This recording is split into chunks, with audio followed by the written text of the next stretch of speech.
Imaginez l'endroit où vous mangez le plus souvent, qui cache plus de secrets qu'un film d'horreur. Des cuisines remplies de plats réchauffés, d'ingrédients d'origine douteuse, de pratiques sanitaires négligées et de pièges visuels conçus pour tromper vos sens.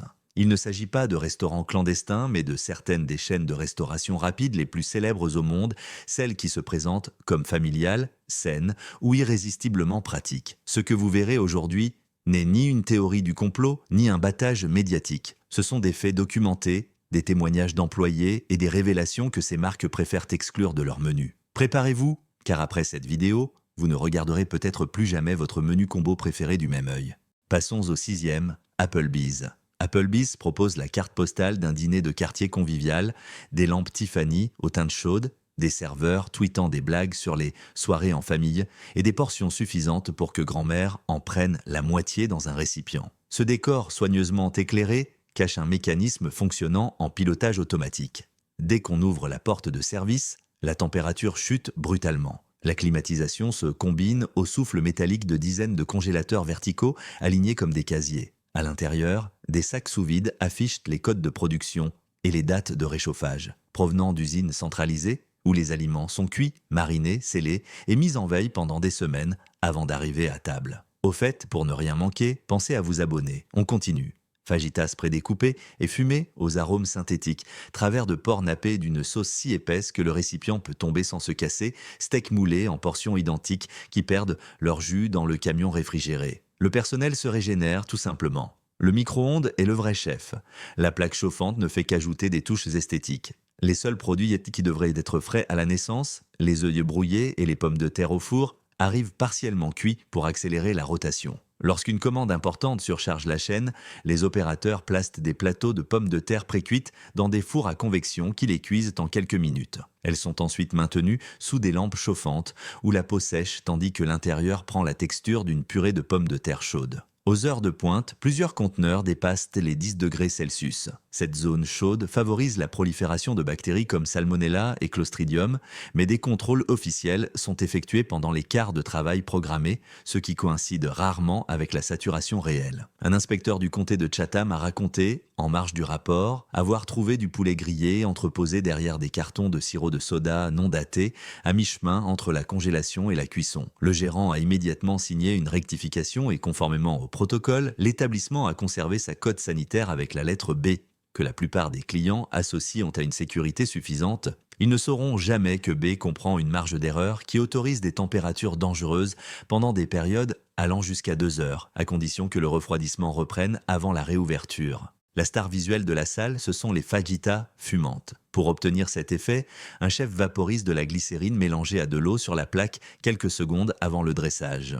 Le liquide, conçu pour les séances photos, se vaporise instantanément et forme un nuage qui glisse sur le plateau en fonte. Le grésillement ne provient pas du jus naturel de la viande, mais de ce jet théâtral. Il en va de même pour les burgers servis sur des planches en bois. La couche brillante, qui leur donne une apparence juteuse, est un glaçage au beurre clarifié appliqué au pinceau de cuisine. Au bar, l'happy hour commence en milieu d'après-midi, car le prix des boissons dépasse largement celui des plats. Des bouteilles de réserve trônent en haut des étagères, bien qu'elles soient en réalité vides et remplies d'alcool bon marché rangées sous l'évier, accompagnées de détergents parfumés. Les barman chevronnés se vantent, sans conviction, que le Long Island Iced Tea est un polluant social. Il mélange 5 alcools bon marché, du sirop de maïs caramélisé et un soupçon de cola pour masquer son amertume. Les clients perçoivent la douceur et non les ingrédients individuels et se réjouissent du prix.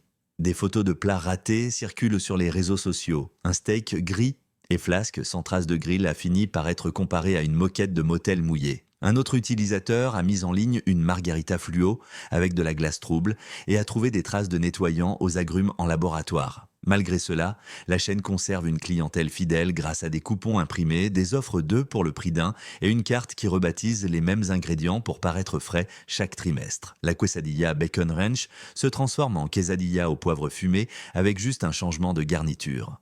Le cinquième, Subway. Subway se présente avec des logos verts, des polices douces et la promesse d'un repas fraîchement préparé qui offre aux clients un contrôle total. À première vue, tout semble orchestré pour que le client associe fraîcheur et santé, pain cuit à intervalles réguliers, légumes empilés sur des plateaux métalliques et panneaux indiquant une teneur réduite en calories. Pourtant, Dès que l'on franchit le seuil séparant le comptoir de la zone de préparation, un autre message apparaît. Le pain vedette du repas contient tellement de saccharose que le Trésor irlandais l'a reclassé comme pâtisserie sucrée car il ne répond pas à la définition légale du pain.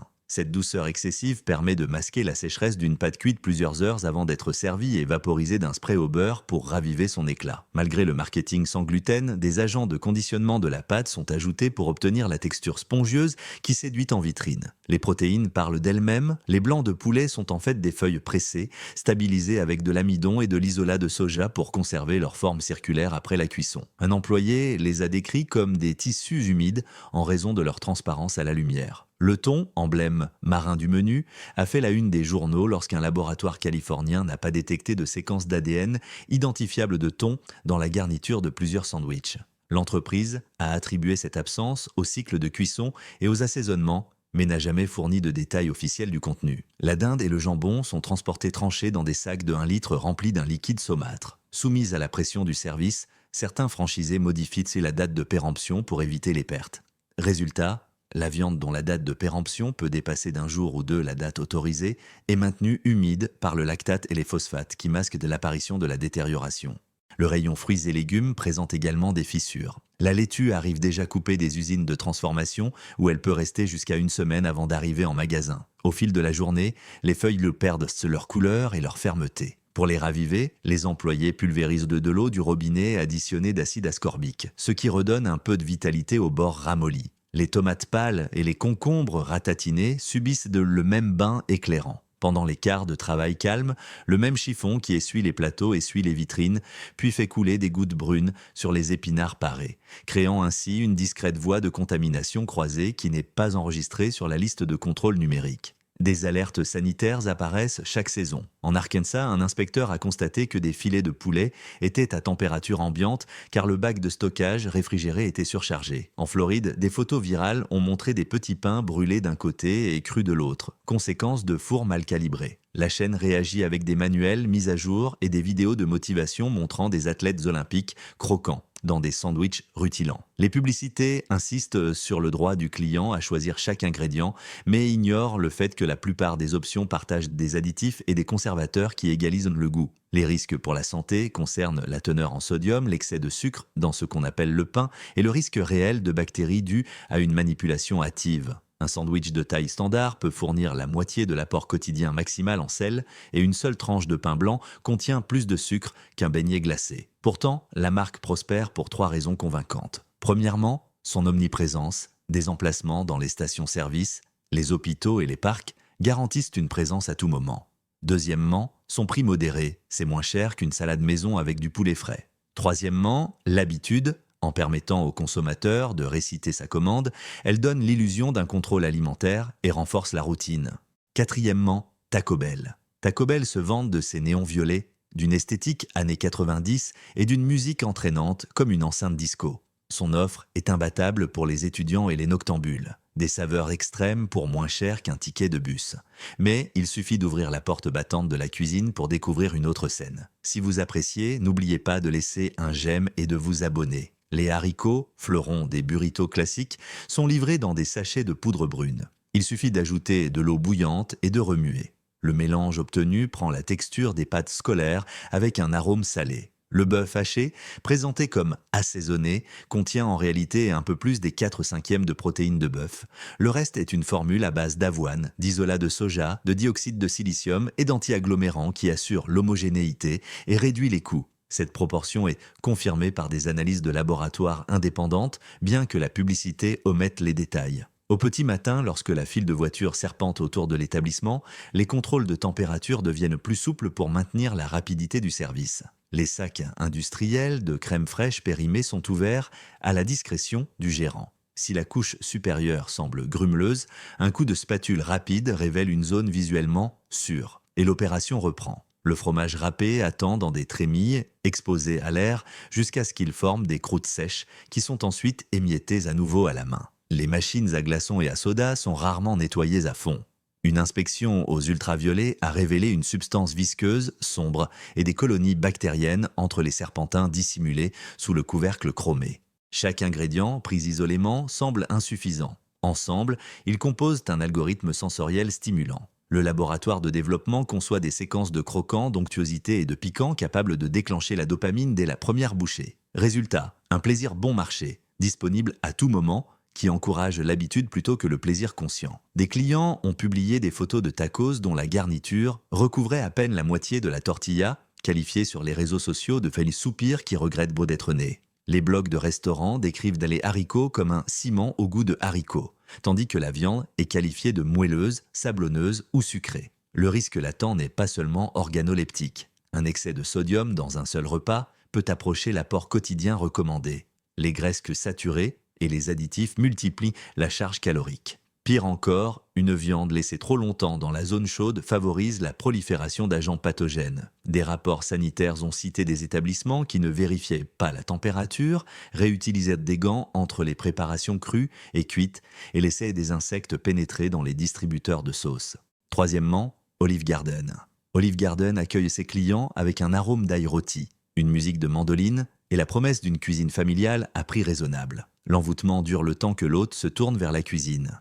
Derrière la porte battante, pas de grand-mère râpant du parmesan, mais des étagères remplies de boîtes blanches étiquetées pâtes précuites. Spaghetti, fettuccine et rigatoni arrivent précuits et congelés, arrosés d'huile de palme pour éviter qu'ils ne s'agglutinent. Avant d'être servis, ils sont plongés dans de l'eau bouillante pendant 30 secondes, égouttés, puis baignés dans une sauce Alfredo conditionnée dans des sacs plastiques de 4 litres. Cette sauce contient de la crème reconstituée, de l'amidon modifié et de l'isolat de fromage en poudre. Le micro-ondes se charge de la touche finale, 80 secondes à puissance maximale, et le plat est, selon le système, prêt pour le micro-ondes, une expression utilisée par les chefs pour se moquer du processus industriel. La ligne fonctionne comme une usine d'assemblage. Chaque opérateur porte un appareil ressemblant à une horloge numérique. Lorsqu'une commande arrive, l'appareil vibre et affiche un compte à rebours. L'ouvrier doit saisir sa carte magnétique dans l'écran de pont thermique avant que le minuteur n'atteigne 0. En cas de défaillance, le logiciel génère un avertissement de relance et la direction déduit des points d'efficacité, ce qui impacte ensuite la prime de performance. Résultat, la rapidité prime sur l'hygiène. Les chiffons utilisés pour nettoyer les éclaboussures y sont réutilisés quelques secondes plus tard pour polir la vaisselle.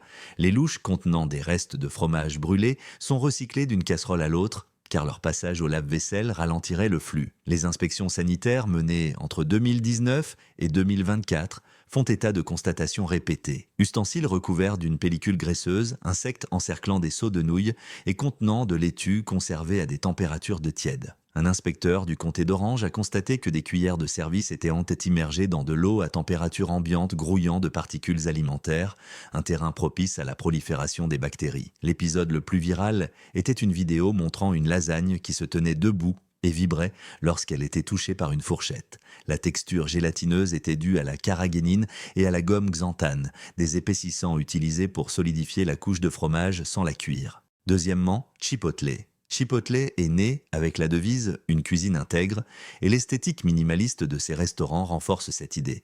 Des cartes courtes, des murs en bois clair et des marmites en acier qui révèlent que des grains de riz brillants. Cette image de transparence convainc des millions de clients que tout ici est frais et sûr. La réalité a été brisée trop souvent. Entre 2015 et 2025, la chaîne a accumulé plus d'épidémies de norovirus, de salmonelle et de E. coli que toute autre enseigne de restauration rapide en Amérique du Nord. Les registres des autorités sanitaires révèlent une tendance: rapidité excessive, formation minimale et contrôles effectués pour des raisons statistiques et non pour la sécurité. Le flux commence à faiblir avec le riz, la base de presque tous les bols et burritos. Il est cuit par l'eau de 10 kg, assaisonné de coriandre et de citron vert et conservé dans des réchauds qui devraient maintenir une température de 60 degrés Celsius. Cependant, le rythme réel impose des raccourcis. À la fin de la ruée de midi, la cuve est réglée à une température plus basse pour conserver l'humidité. Il en résulte une zone chaude en haut, propice au développement des bactéries. Les relevés indiquent bien des valeurs dans la plage de sécurité. D'anciens employés affirment avoir saisi des valeurs standards sans les mesurer afin d'éviter d'être réprimandés pour retard de la chaîne. Le poulet mariné et grillé est découpé à une vitesse fulgurante. L'employé responsable porte souvent des gants tachés de guacamole car il alterne les tâches sans se laver ni changer de protection. Le jus de la viande chaude coule sur les planches où reposait de la laitue romaine crue quelques minutes auparavant. Ce même légume a été associé à plusieurs épidémies de E. coli. Mais il reste utilisé car cette alternative augmenterait le coût unitaire. La promesse sans congélateur, exige la réception de cartons de laitue transformés en magasins. Les feuilles extérieures sont retirées, le cœur est coupé et la laitue est lavée dans un évier qui partage souvent l'espace avec des ustensiles graisseux du quart précédent. Les listes de contrôle numérique visent à améliorer la sécurité. Toutes les heures, un responsable doit enregistrer la température des viandes, des haricots et des ragoûts. Le système permet des ajustements manuels. Si le ragoût est à 43 degrés Celsius au lieu de 60 degrés Celsius, il suffit de retaper la valeur et de confirmer. Les auditeurs internes s'appuient sur ces valeurs pour émettre des rapports positifs. Elles correspondent rarement à la situation réelle en pleine heure de pointe.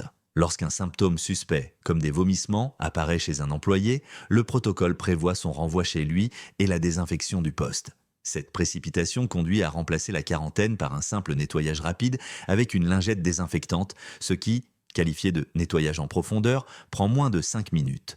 Commençons par le numéro 1. McDonald's, l'arche dorée s'élève comme un phare de commodité sur les autoroutes et les avenues, promettant le même burger à Chicago ou à Jakarta. Ce mirage d'uniformité est soutenu par un engrenage qui tourne à plein régime, même si les détails révèlent des failles cachées. Les machines à glace, devenues un mème national pour leurs constants panneaux hors service, ne tombent pas en panne par hasard. Leur processus d'auto-nettoyage prend 4 heures, nécessite le démontage de 20 pièces et génère des codes d'erreur que peu d'employés comprennent. Pour éviter de compromettre les ventes du service suivant, de nombreux managers sautent ce cycle et servent des glaces avec les restes de pâtes fermentées la semaine précédente. Dans les friteuses, l'huile doit être changée toutes les 24 heures, mais les manuels d'entreprise prévoient une prolongation si les frites restent dorées. L'astuce consiste à augmenter la dose de sel et d'assaisonnement au bœuf pour masquer l'amertume de l'huile qui a chauffé et refroidi pendant 3 jours. Les hamburgers sont cuits par l'eau, posés sur des plaques chaudes et munis d'une petite étiquette indiquant la date limite de consommation. Une fois le temps écoulé, il est théoriquement conseillé de les jeter. La pratique nocturne est différente. Une ligne supplémentaire est tracée sur l'emballage, puis la viande est remise sur le grill quelques secondes pour se réchauffer. Le nouveau papier cache le trajet aller-retour. L'absence de superviseur aux premières heures du matin accentue les raccourcis. Des serpillières, trempées, reposent dans le garde-manger à côté de petits pains non couverts. Des seaux de lessive industrielle partagent une étagère avec des sacs de salade précoupés. Une série de photos divulguées montre des pains empilés au sol, à peine séparés de seaux contenant de la graisse animale solidifiée. Au comptoir des sauces, le distributeur de mayonnaise sert de cintre improvisé pour les gants réutilisés tachés de ketchup séché. Les célèbres nuggets de poulet, repensés après le scandale des pâtes roses, sont toujours fabriqués à partir d'une émulsion très fine où la peau et les parties foncées sont mélangées à des phosphates et de l'amidon de maïs. La couleur saumon actuelle provient de l'extrait de paprika, plus photogénique que le colorant artificiel d'origine. Mais la méthode de base n'a pas changé. Les disques d'œufs du petit déjeuner sont transportés congelés depuis des usines où sont mélangés des blancs et des jaunes d'œufs pasteurisés. Ils passent de l'état solide à la vapeur sur le grill en moins d'1 minute et sont servis entre des petits pains ramollis au sirop de maïs pour conserver leur moelleux. Un petit déjeuner complet, composé de crêpes, de sirop, de saucisses et de café avec de la crème aromatisée, apporte autant de sucre qu'un gâteau triple cuisson et est proche de la limite quotidienne recommandée en sodium. Si cela vous a aidé, consultez la chaîne et abonnez-vous pour ne rien manquer de ces bilans de santé.